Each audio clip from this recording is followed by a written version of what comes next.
Dalang kematian Sekar mulai muncul dan melancarkan aksinya. Dia bersekutu dengan demit untuk memuluskan tujuannya. Sekar Pati, Part 7, Ritual Sesat. Assalamualaikum warahmatullahi wabarakatuh. Sebelum kita memulai ceritanya, marilah kita berdoa menurut agama dan kepercayaan kita masing-masing. Bismillahirrahmanirrahim. Dan mari kita masuk ke ceritanya.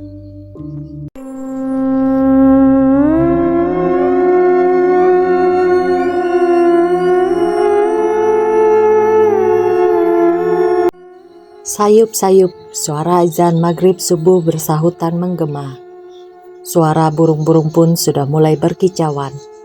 Waktu sudah menunjukkan pukul 4 pagi. Artinya sang fajar sebentar lagi akan terbit dari ufuk timur. Namun di antara pagi yang sebentar lagi membangunkan orang-orang agar mulai beraktivitas, Yuda malah masih melek dengan matanya yang enggan terpejam sedikit pun semalaman suntuk. Malam itu perasaannya kacau.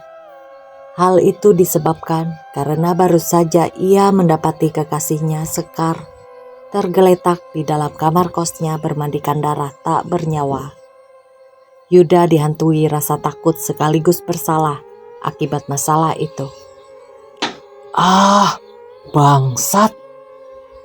Teriak Yuda sambil memaki dirinya sendiri. Keringat dingin tak berhenti bercucur melewati dahi dan seluruh tubuhnya. Juga semakin basah kuyup oleh keringat dinginnya sendiri. Yuda terus-terusan berteriak memaki dirinya sendiri. Tidak, aku tidak bersalah, gumamnya dalam hati. Pasalnya ia tidak tahu apa yang dilakukan Sekar sebelum akhirnya nyawanya hilang secara tragis. Bahkan mungkin sampai sekarang belum ada orang yang mengetahui jika Sekar telah mati bersimbah darah di dalam kamar kosnya. Sekar, apa yang kamu lakukan? Pertanyaan itu terus terngiang di kepala Yuda. Ia tidak tahu apa yang dilakukan Sekar sampai akhirnya tewas dengan keadaan mengenaskan seperti itu.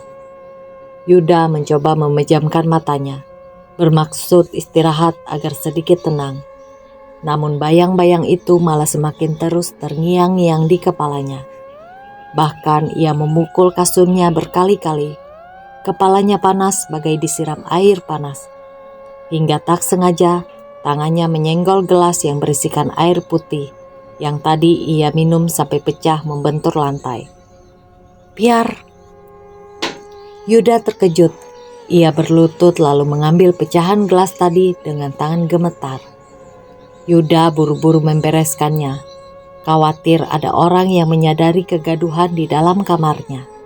Namun ternyata ada seseorang yang menyadarinya di luar. Yuda, panggilnya dari balik pintu kamar. Yuda menoleh dengan alis terangkat dan raut muka yang tegang. ada apa Yuda? Tanyanya lagi. Itu adalah pamannya yang tinggal bersama keluarganya sejak lama. Yuda biasa memanggilnya dengan Paman Harja atau Paman Kumis karena memiliki kumis yang panjang hingga hampir menutupi mulutnya. Boleh paman masuk? Yuda memang akrab dengan pamannya ketimbang dengan kedua orang tuanya. Hal itu disebabkan ayah ibunya yang banyak menghabiskan waktunya untuk bekerja di luar kota. Pulang 1 minggu sekali saja, sudah syukur dan jarang sekali Yuda bertemu ayah ibunya lengkap dalam 1 hari. Memang malang nasib Yuda soal kehidupan keluarga. Namun beruntung ada pamannya yang tiap hari ada di rumah dan tidak jarang menjadi teman ngobrolnya ketika Yuda mengalami banyak masalah. Iya paman, masuk aja, jawab Yuda. Paman Harja berjalan pelan masuk ke dalam kamar Yuda. Lalu ia mendadak melontarkan sebuah pertanyaan yang membuat jantung Yuda berdetak. Yuda, apakah kamu percaya jika ada sesuatu hal di sekitar kita yang bisa kita rubah kenyataannya? Tanya Paman Harja tiba-tiba. Hah? Maksud paman apa? Tanya Yuda bingung. Paman Harja ini bagi orang tertentu dikenal memiliki sedikit keahlian spiritual yang tak banyak orang tahu. Sebagai keponakannya, Yuda pun tak banyak mengetahui seluk-beluk pamannya terkait hal itu. Paman tahu apa yang baru saja terjadi dan menimpamu? Yuda menggeleng cepat. Tidak terjadi apa-apa, paman. Aku baik-baik saja. Jawab Yuda cepat. Namun perkataan Paman Harja selanjutnya semakin membuat Yuda terkejut. Apa kamu tidak takut jika semua itu terbongkar dan kamu akan dicari oleh banyak orang? Paman bicara apa? Aku nggak paham. Yuda masih mengelak.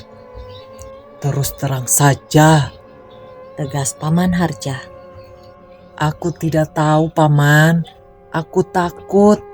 Aku takut menerima kenyataan jika semua ini telah terjadi. Aku harus apa? Kata Yuda sambil menunduk. Yuda menunduk lesu.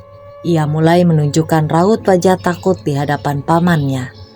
Bulir air matanya pun mengalir keluar dengan sendirinya. Yuda, Panggil Paman Harja. kamu tahu kan kalau paman sudah menganggap kamu seperti anak paman? Paman selalu berusaha membantu jika kamu mengalami masalah. Yuda mengangguk. Lalu, aku harus melakukan apa, paman? Menunggu polisi kemari dan menangkapku. Aku tidak mau itu terjadi. Aku tidak mau masuk penjara, paman. Ucap Yuda dengan napas tak beraturan. Ia menangis dalam diam. Tenanglah dulu. Dengan kondisi seperti ini, bagaimana caraku tenang? Rengek Yuda. Berhenti menyalahkan dirimu sendiri, Yuda. Dengarkan paman. Paman akan membantumu. Nanti sore ikut paman. Kemana? Paman mau membawaku ke kantor polisi? Balas Yuda ketus. Enggak, Yuda. Sudah, nurut saja dengan kata paman. Kamu ingin masalah ini bisa teratasi kan? Ucap Paman Harja seraya melangkah keluar dari kamar Yuda. Setelah perdebatan panjang, Yuda pun setuju jika pamannya berniat membantunya dalam masalah ini. Ia tidak merasa keberatan. Apalagi ia sendiri bingung harus melakukan apa. Tapi paman mau mengajak kemana? Pertanyaan itu masih berputar di kepalanya. Kini Yuda kembali sendiri di dalam kamar, meratapi sebuah kenyataan yang menimpanya akibat ulahnya sendiri. Tak dapat ia pungkiri jika dialah yang menghamili Sekar dan memaksanya agar menggugurkan kandungannya demi nama baiknya dan nama baik keluarganya. Tapi rencana yang ia kira akan berjalan lancar, nyatanya malah membuat Sekar terenggut nyawanya. Kenapa ini harus terjadi? Aku benci dengan semuanya. Ayo Yuda, berangkat. Panggil Paman Harja dari luar kamar Yuda. Yuda masih murung menyesali keadaan. Semangat hidupnya seolah hilang, berganti dengan keputusasaan yang menyelimuti hati dan pikirannya. Yuda, Panggil Paman Harja seraya membuka pintu kamar Yuda. Di situ Yuda melihat pamannya sudah berpakaian rapi, siap untuk pergi. kemana paman? Kenapa paman mengajakku pergi sementara keadaanku masih begini? Justru paman hendak membantumu agar kamu tidak merasakan seperti ini dan bisa kembali merasakan tenang, Yuda. Ucap Paman Harja. Percaya dengan paman, paman akan membantumu. Imbau Paman Harja. Yuda pun bangun, berjalan menjauhi ranjangnya, lalu menghampiri pamannya di luar kamar. Ayo paman, Ucapnya. kamu tidak ingin mandi? Basuhlah wajahmu dulu. Beberapa menit kemudian, dengan mobil Yuda Paman Harja membawa Yuda ke tempat yang menjadi tujuannya. Saat dalam perjalanan, Yuda membisu tanpa sekecap kata. Ia hanya melamun dengan dua bola matanya menatap ke jalanan. Yuda, sejatinya segala sesuatu yang terjadi di dunia ini pasti ada sebab musababnya. Kenapa bisa terjadi? Sementara manusia memiliki akal yang mampu mempengaruhi itu semua, agar manusia mampu menikmati setiap proses kehidupan yang ia jalani, Kata Paman Harja sambil menyedot sebatang rokok di sela-sela jari telunjuk dan jarinya. Yuda terdiam sebentar, butuh waktu untuk mencerna kalimat Paman Harja. Aku nggak paham yang paman katakan, balas Yuda. Roda mobil terus menggilas jalan aspal. Setelah 1 jam perjalanan, jalan aspal mulus berganti dengan aspal yang penuh lubang. Paman Harja pun mempercepat kecepatannya. Semakin lama, mobil semakin jauh meninggalkan keramaian padatnya pemukiman. Mobil semakin lama semakin masuk ke dalam area yang banyak ditumbuhi pohon-pohon jati di kanan kirinya. Karena merasa curiga, Yuda pun melontarkan pertanyaannya. sebenarnya kita mau kemana paman? Kan paman sudah katakan, apa perlu paman jelaskan lagi? Yuda hanya terdiam sambil sesekali menghela nafas panjang. Karena saking seringnya merasakan getaran dan lonjakan karena mobil yang melewati jalan tanah yang tak rata. Semakin jauh, jalanan semakin parah dan sempit, bahkan terlihat tak berbentuk. Kini roda mobil menggilas tanah di antara wilayah dengan puluhan atau mungkin ratusan pohon di kanan kirinya. Kenapa sampai di hutan begini? Tanya Yuda. Ya memang rumahnya di tengah hutan. Kata Paman Harja. Sabar dulu, sebentar lagi sampai. Impu Paman Harja. Benar saja, setelah melewati jalan yang naik turun dan tak rata, mobil berhenti di depan sebuah rumah jonglot tua yang menyendiri dari rumah warga yang lain. Halamannya luas di antara pohon jati di sekitarnya. Seorang lelaki renta dengan rambut gondrong berdiri di depan rumahnya. Dia berdiri memperhatikan kedatangan Yuda dan pamannya, seolah dia sudah mengetahui dan menyadari akan kedatangan orang di rumahnya.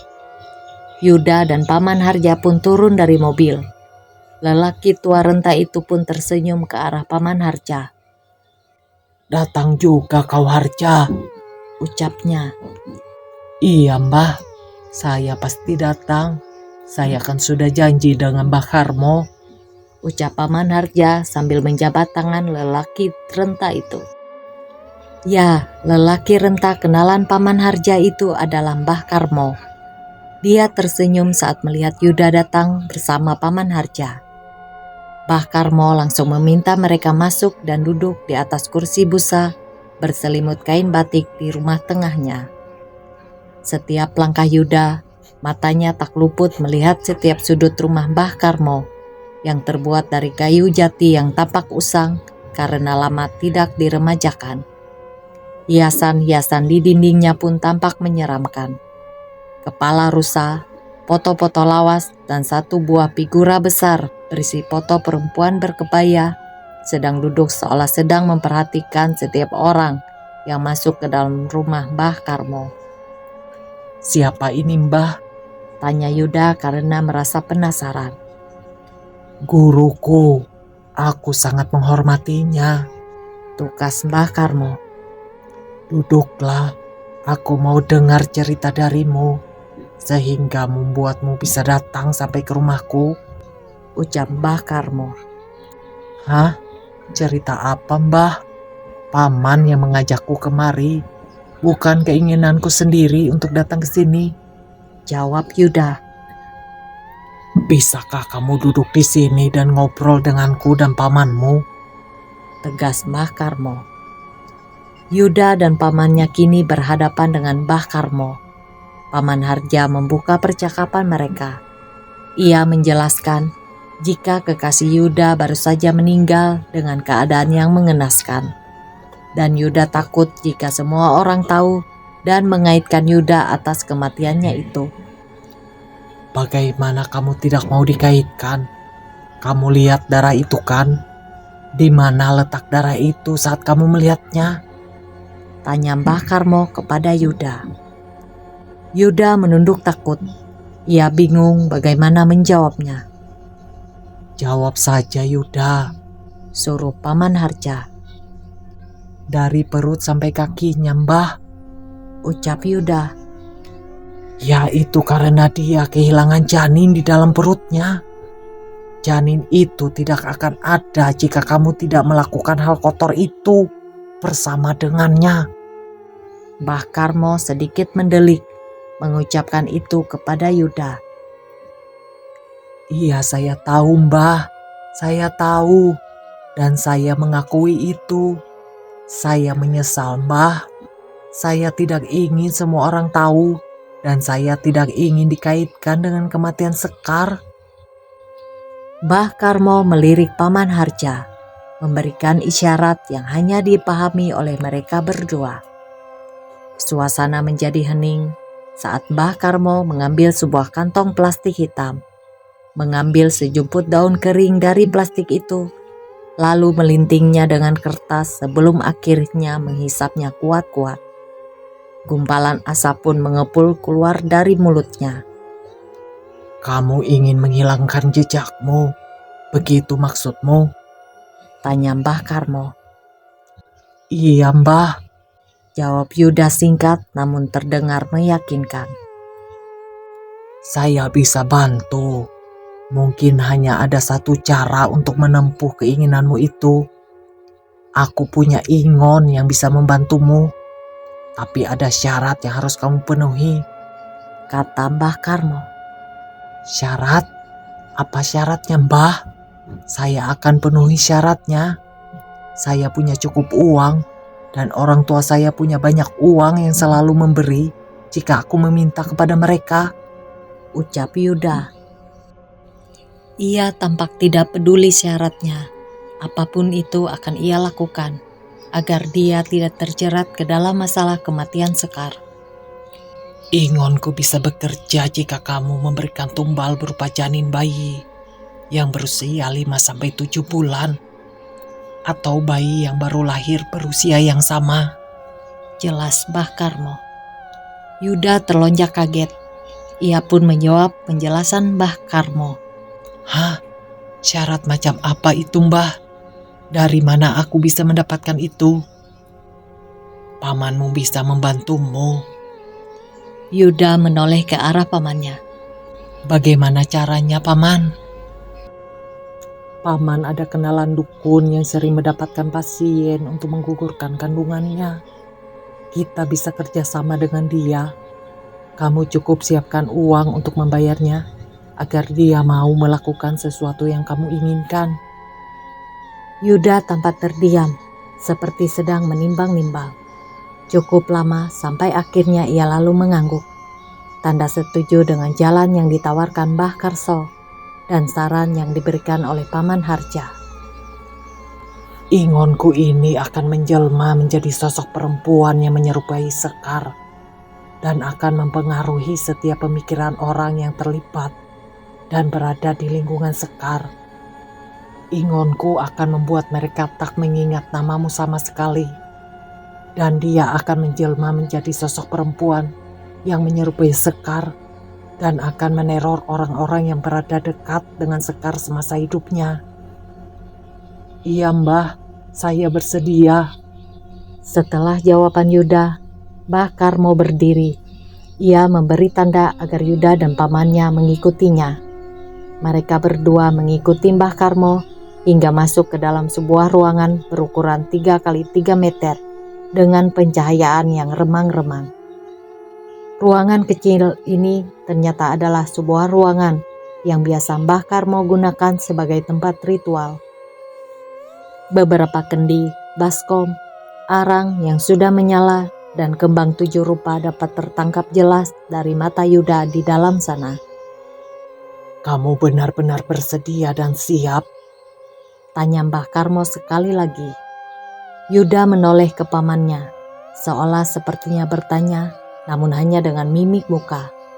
Pamannya pun mengangguk, tanda jika ia setuju dan mengisyaratkan agar Yuda tenang dan mengambil tawaran Mbah Karmo. Iya Mbah, Jawab Yuda. kalau begitu akan kupersiapkan prosesinya, Tutur Mbah Karmo. Mbah Karmo tampak mengisi baskom dengan 3 gelas air, lalu menaruhkan sejumput demi sejumput kembang 7 rupa ke dalamnya, sambil merapalkan sebuah mantra yang Yuda tak ketahui apa artinya. Yuda terlihat kaget dan heran, karena pertama kalinya melihat hal semacam ini. Yuda memberanikan diri bertanya kepada Mbah Karmo. Mbah, ini apa? Namun Mbah Karmo memberi isyarat bahwa tidak boleh bicara terlebih dahulu sebelum prosesi ini selesai dilakukan. Mbah Karmo memberikan sebuah belati kecil kepada Yuda, menyuruhnya untuk memotong beberapa helai rambutnya dan menggoreskan ke salah satu jarinya hingga berdarah. Lalu menaruhkan darahnya ke dalam baskom kecil berisi air dan kembang 7 rupa. Rintih Yuda saat melukai salah satu jarinya dan memasukkan beberapa tetes darah ke dalam baskom. Setelah itu, Mbah Karmo kembali melanjutkan ritualnya. Mulutnya terus komat-kamit hingga beberapa menit. Yuda hanya memandangnya dengan sedikit takut, tapi rasa takutnya perlahan hilang saat Mbah Karmo menyelesaikan ritualnya. Minumlah ini sebagai tanda jika ritual ini telah selesai, ucap Mbah Karmo. Apa kamu ingin melihat ingonku? Buat apa Mbah? Saya pasti takut jika melihatnya. Hanya untuk sekali ini saja, jika kamu ingin melihatnya, aku akan membuka mata batinmu sebentar, lalu menutupnya lagi. Takutnya jika sewaktu-waktu kamu tak sengaja didatangi olehnya, kamu sudah tahu jika itu adalah ingonku yang sedang membantumu. Yuda kemudian mengangguk pelan. Mbah Karmo pun menyuruhnya memejamkan kedua matanya, lalu mulai merapalkan sebuah mantra sambil memegang ubun-ubun kepala Yuda. Beberapa detik kemudian, Yuda diminta membuka matanya perlahan. Yuda mengikuti perintahnya. Ia perlahan membuka matanya. Setelah terbuka sempurna, Yuda terkejut melihat sesosok makhluk yang tingginya hampir menyentuh atap rumah Mbah Karmo. Tubuhnya berbalut kain hitam penuh sobekan. Di wajahnya hanya tampak belulang dengan rambutnya yang teramat panjang hingga menyentuh tanah. Yuda beringsuk mundur dari tempat duduknya.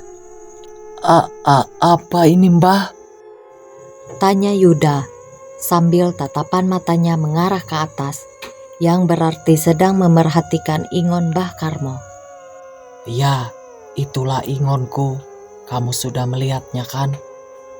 Sudah Mbah, kembalikan mata saya ke semula Mbah. Saya takut melihatnya, pinta Yuda. Tak lama, mata Yuda dikembalikan lagi seperti semula. Kapan penumbalan itu dilakukan Mbah? Tanya Paman Harja. Setiap malam Kliwon. Jangan sampai lupa dan lalai jika tidak ingin nyawamu dijadikan sebagai penggantinya, kata Mbah Karmo memperingatkan. Yuda menelan ludahnya. Tenggorokannya terasa kering selama mendengar setiap penjelasan yang keluar dari mulut Mbah Karmo. Setelah itu, Mbah Karmo memberikan satu kantong kain hitam berisi tanah merah. Saat dibuka, aroma wangi keluar dari dalamnya. Selain itu, Mbah Karmo juga memberinya gulungan kertas kecil berisi rapalan mantra yang harus dibacakan manakala Yuda melakukan ritual tumbal yang akan dipersembahkan untuk ingonnya. Apa ini Mbah? Tanya Yuda spontan. Ini media yang akan menjadi tanda tumbalmu. Taburkan tanah ini ke rumah yang akan menjadi targetmu. Sedikit saja. Setelah itu, pulanglah. Baca mantra ini di ruangan khusus yang mesti kamu sediakan setelah ini, agar tidak ada orang tahu atau curiga kepadamu. Mengerti kan? Jika kamu mendapatkannya dari kenalan dukun aborsi yang pamanmu kenal, kamu tidak perlu menggunakan ini. Cukup baca rapala mantra di kertas ini dan taruh janinnya di dalam kendi. Lalu taruh di ruang yang telah kamu sediakan untuk ritual, ucap Mbah Karmo. Setelah itu, Tanya Yuda. biarkan saja selama semalam. Dia akan mengambil sendiri persembahan yang kamu berikan, ungkap Mbah Karmo. Hari sudah gelap saat Mbah Karmo, Yuda dan Paman Harja selesai dengan urusannya. Yuda pun mengajak pamannya pulang karena sudah merasa tak enak jika berlama-lama berada di sana. Apa ini bisa berhasil? Tanya Yuda. Percayakan saja kepada Mbah Karmo. Kamu tinggal lakukan apa yang dia perintahkan, kata Paman Harja. 3 hari setelah itu, Yuda mulai mempersiapkan tumbalnya, mengingat tak jauh dari itu, malam Kliwon akan datang. Paman, di mana kenalan dukun aborsi kenalan Paman? Biar antarkan aku ke sana, tanya Yuda ke Paman Harja. Mereka berdua pun bertolak ke sana dengan membawa 1 amplop penuh berisikan uang pecahan 100 ribuan. Singkat cerita, mereka sampai. Paman Harja langsung menjadi perantara di antara Yuda dan dukun aborsi itu.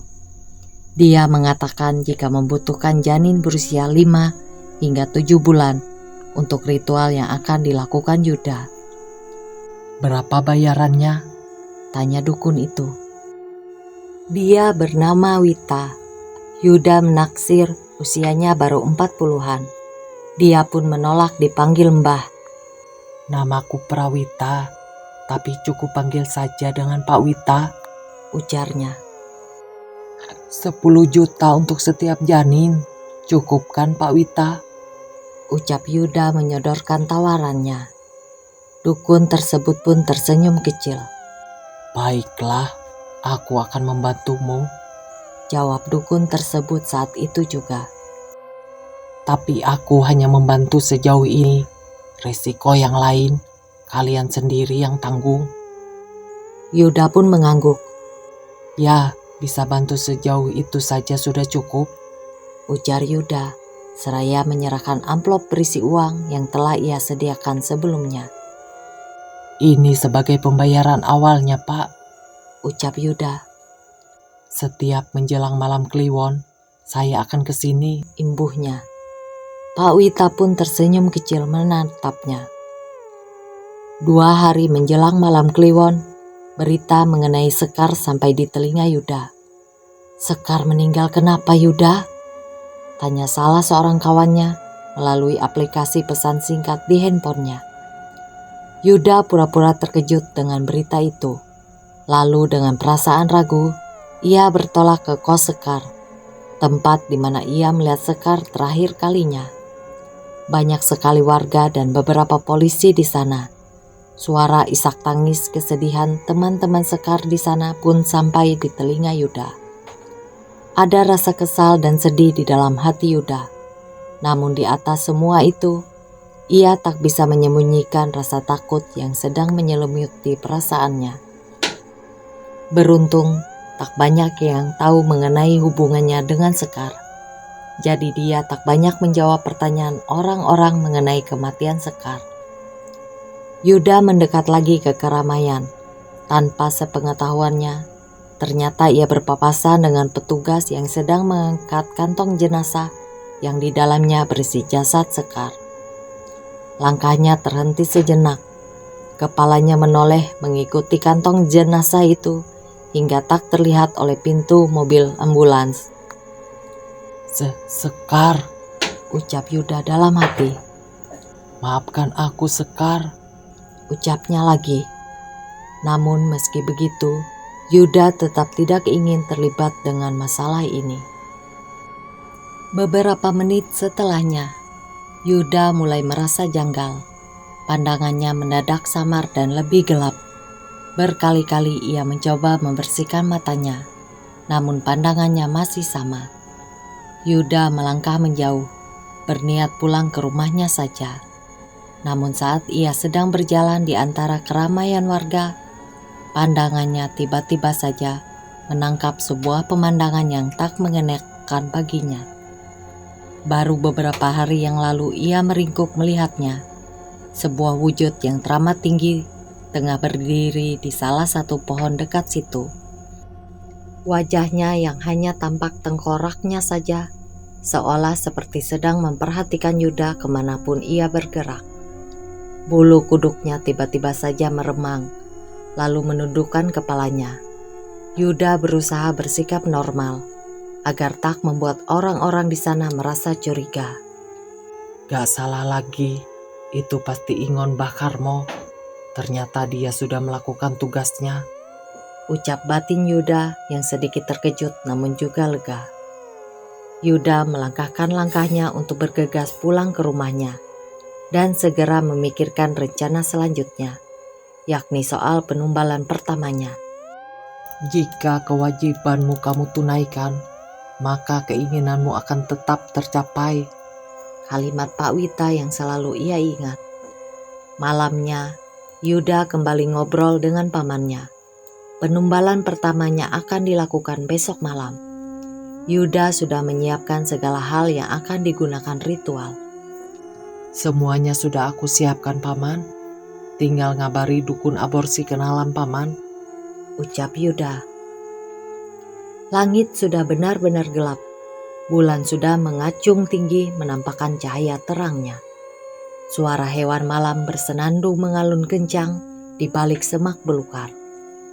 Di antara itu semua, Yuda tengah bersiap untuk malam kliwon pertamanya. Ia akan bertolak ke rumah Pak Wita untuk mengambil janin untuk ritual penumbalannya yang pertama. Ayo Paman berangkat, ajak Yuda.